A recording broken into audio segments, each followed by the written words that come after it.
U.S. Airlines are divided on how to handle requests to transport unaccompanied migrant children who have been separated from their families under the Trump administration's recently rescinded zero-tolerance policy. A number of airlines, including American Airlines, United Airlines and Frontier Airlines, joined in telling the Trump administration last week that they would not transport children who have been separated from their parents unless trips are to reunite families. Not long after, President Donald Trump signed an executive order ending the widely condemned policy of separating families at the border.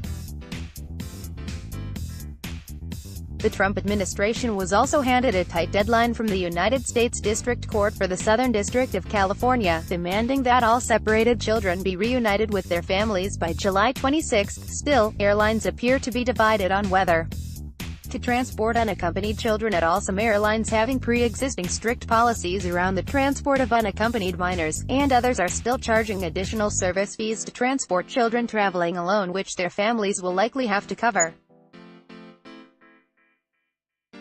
In a note explaining to American Airlines employees why they would still be seeing some instances of unaccompanied minors on its flights, the company said its corporate security and government affairs team has been in communication daily with federal agencies to ensure that unaccompanied immigrant minors on its flights are only on board for reunification purposes. However, the letter, which the airline shared with Newsweek, said that while American Airlines has received assurances that the Trump administration is complying with its request, federal officials have refused to share the reason for travel for unaccompanied minors booked on AA flights. Federal officials have told American that they, nonprofits and non-governmental organizations, NGOs, need to transport unaccompanied minors, immigrants who arrived in the United States without parents or a family member, and refugees for other reasons, often to be reunited with their families or friends. The airline said in its letter to employees, due to privacy concerns, officials do not share the reason for travel, but we have been informed that these children are not being separated from their families. It assured workers, "This is a challenging time, especially for all of our team members who want to do the right thing for passengers who fly with us," the airline told workers.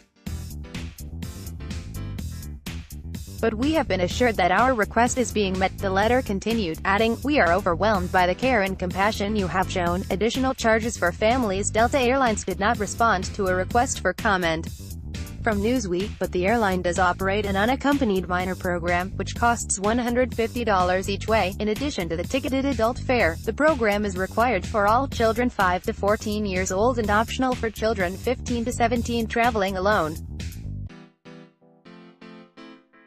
As the Department of Health and Human Services (HHS), which oversees the care of migrant children held in federal custody, does not cover the costs of flights to transport minors, flights and additional service fees would likely have to be covered by children's families, under the policy manual of the Office of Refugee Resettlement, or a branch of the HHS. Sponsors are required to cover all transportation costs of children and their escorts, along with any fees charged separately by airlines for the transport of unaccompanied minors.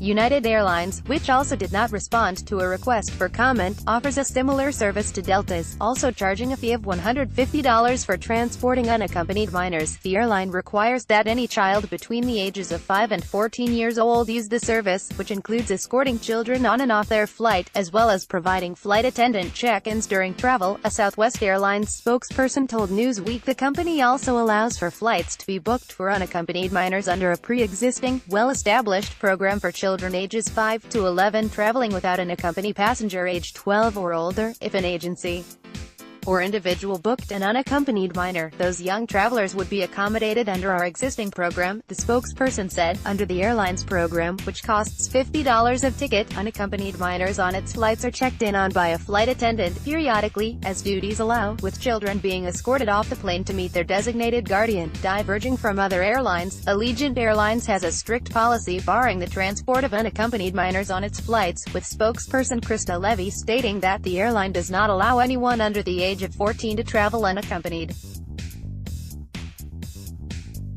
The airline says it considers passengers between the ages of 15 days and 14 years old to be children and maintains that all children under 14 must be accompanied by a passenger who is at least 15 years old.